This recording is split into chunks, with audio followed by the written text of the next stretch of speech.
Sebelum kamu lanjut untuk nonton video ini, aku pengen kamu untuk subscribe, oke? Subscribe di channel ya. Dan jangan lupa nyalain loncengnya. Coba aku tunggu. Nah, oke, thank you udah subscribe.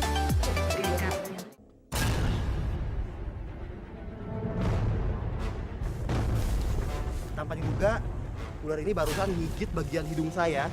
Dan lihat, ini darah mulai keluar. Ini jelas telur ular, lihat, lonjong seperti ini, berwarna putih dan agak-agak empuk. Sedangkan yang ini sudah agak kecoklatan dan ini tandanya adalah busuk. Wow. Ular terbang yang juga biasa disebut oleh orang sini sebagai ular hantu, ular yang mereka takuti.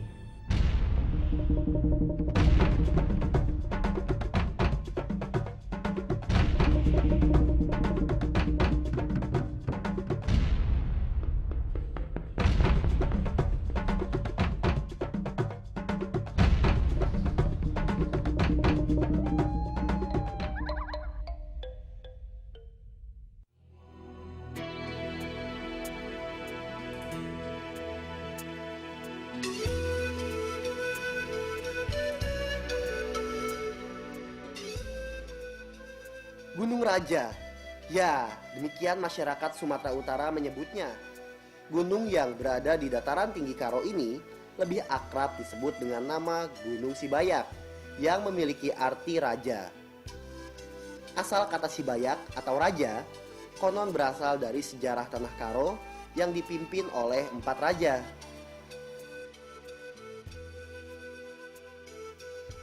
Selain memiliki nilai sejarah tinggi, Gunung Sibayak juga memiliki daya tarik tersendiri, sehingga tak jarang dikunjungi banyak pecinta alam hingga dari mancanegara. Tujuan utama para pendaki ke sini tak lain adalah menikmati panorama dari puncak Sang Raja. Di samping itu, kawasan hutan Gunung Sibayak juga tak kalah menarik untuk dijelajahi.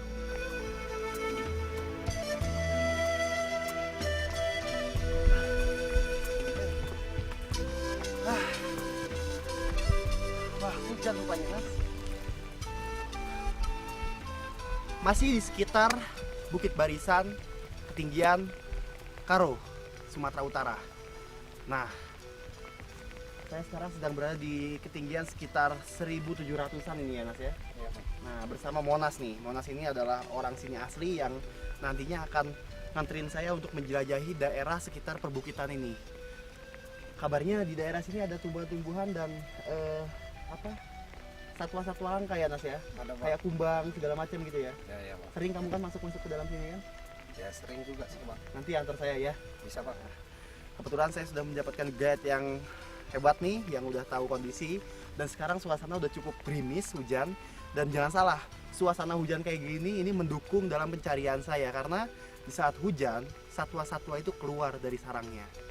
Ingat, kalau misalkan nggak hujan, justru mereka malah diem di dalam sarangnya. Tapi kalau hujan kayak gini, mereka lebih sering keluar. Jadi akan mempermudah saya untuk menemukan banyak satwa di sini.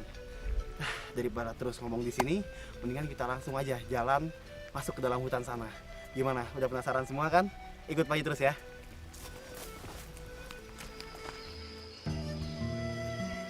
Hutan yang menghampar dari kaki hingga punggung Gunung Sibayak merupakan hutan hujan tropis dataran tinggi. Hampir sama dengan jenis-jenis hutan yang ada di Indonesia, vegetasi dan satwa penghuninya pun cukup beragam dan memiliki kekhasan masing-masing. Serangga hutan dan aktivitasnya sangat menarik jika dilihat dari dekat. Serangga merupakan hewan dengan spesies terbesar di kawasan hutan hujan tropis. Sekitar seperempat dari seluruh spesies satwa penghuni hutan hujan adalah serangga. Kumbang kan? Oh, masih ada nih, Nas. Nah, lihat ini pemirsa. Saya menemukan 2 ekor kumbang. Ini adalah jenis kumbang pohon. Di sini namanya kayat ya. Nah, ini adalah kumbang yang memang hidupnya di pohon dan biasanya memakan sari-sari tumbuhan yang ia tempel. Di dunia ada banyak sekali jenis kumbang dan jenis serangga lainnya. Karena kumbang ini termasuk dalam jenis serangga. Dan serangga itu bisa ditemukan hampir di seluruh pelosok dunia kecuali daerah kutub, mulai dari subtropis sampai ke tropis. Nah, jangan salah, walaupun serangga ini terlihat tidak berbahaya, tapi ada beberapa serangga yang memiliki racun dan mungkin bisa menyebabkan kematian bila kita sampai tergigit oleh serangga tersebut. Apa coba? Salah satunya adalah nyamuk. Banyak catatan orang terkena nyamuk itu mati, meninggal dunia, mulai dari demam berdarah, malaria, bener nggak Nas? Bener Bang. Nah, makanya kita harus hati-hati juga terhadap serangga Nas. Nah tapi kumbang yang satu ini tidak seperti nyamuk, ia tidak memiliki bisa atau apapun. Wah, kumbang pohon, kita balikin lagi yuk ke pohonnya.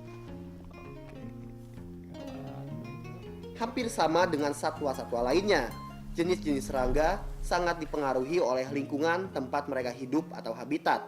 Meski tergolong hewan berukuran kecil, keberadaan serangga ternyata memiliki pengaruh besar terhadap kehidupan satwa lain maupun vegetasi hutan. Bahkan para ahli telah memanfaatkan keberadaan serangga sebagai bioindikator kesehatan hutan. Dengan adanya bukti-bukti ini saya akan melakukan riset atau penelitian tentang serangga, satwa-satwa yang emang hidup di sekitar sini. Selain itu, bila ada nanti pohon yang emang cantik dan jarang sekali terlihat, saya juga akan mengambil gambarnya untuk menjadikan bukti bahwa adanya pohon tersebut di sini. Wah, kita harus terus jalan nih Nas. Ya Bang. Kita jelajahin terus ya. Ayo Nas, kita jalan lagi. Kawasan pinggiran hutan yang membatasi bagian dalam dan luar hutan memang tak banyak dihuni oleh satwa-satwa besar. Reptil dan serangga menjadi penguasa areal ini. Untuk melihat lebih jauh kehidupan satwa dan vegetasinya, saya mencoba untuk masuk lebih dalam lagi ke kawasan hutan Gunung Sibayak. Berjalan semakin jauh ke bagian dalam hutan, pepohonan dan tumbuhannya pun semakin rapat.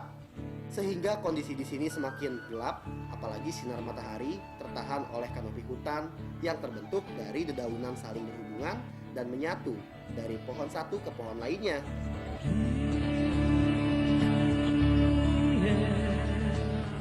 Tak mudah menemukan atau melihat langsung satwa-satwa liar di dalam hutan lebat seperti ini, karena mereka sangat pandai berkamuflase dan memanfaatkan semua objek yang ada di dalam hutan. Berkamuflase atau bersembunyi merupakan cara yang sangat efektif untuk bertahan hidup di dalam hutan, baik untuk menghindar maupun mengincar mangsa. Berada di dalam hutan, resiko paling besar bisa saja terjadi, yaitu ancaman dari satwa liar penghuninya. Meski pada dasarnya satwa-satwa liar cenderung menjauh jika mencium bau manusia, namun jika terpaksa mereka bisa saja menyerang tanpa kita sadari. Keberadaan seekor ular di atas pohon yang dapat berkamuflase dengan sempurna sangat menarik perhatian. Dan tentunya saya tidak akan melewatkan kesempatan ini untuk mendekati reptil unik yang selalu berada di ketinggian dan dikenal sangat gesit ini.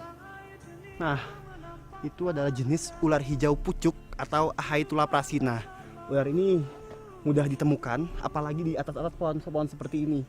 Makanan ular hijau ini itu mulai dari cicak, lalu tikus pohon, sampai katak pohon, hingga ke burung, itu bisa dimakan oleh ular ini. Wah, sekarang saya akan coba untuk lepaskan dulu peralatan saya ini dan coba untuk manjat ke sana. Mas, tolong Mas, ada handycam kan dalam sini? Kamu ambil gambarnya ya.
menghindari dari serangan predatornya atau untuk membantunya dalam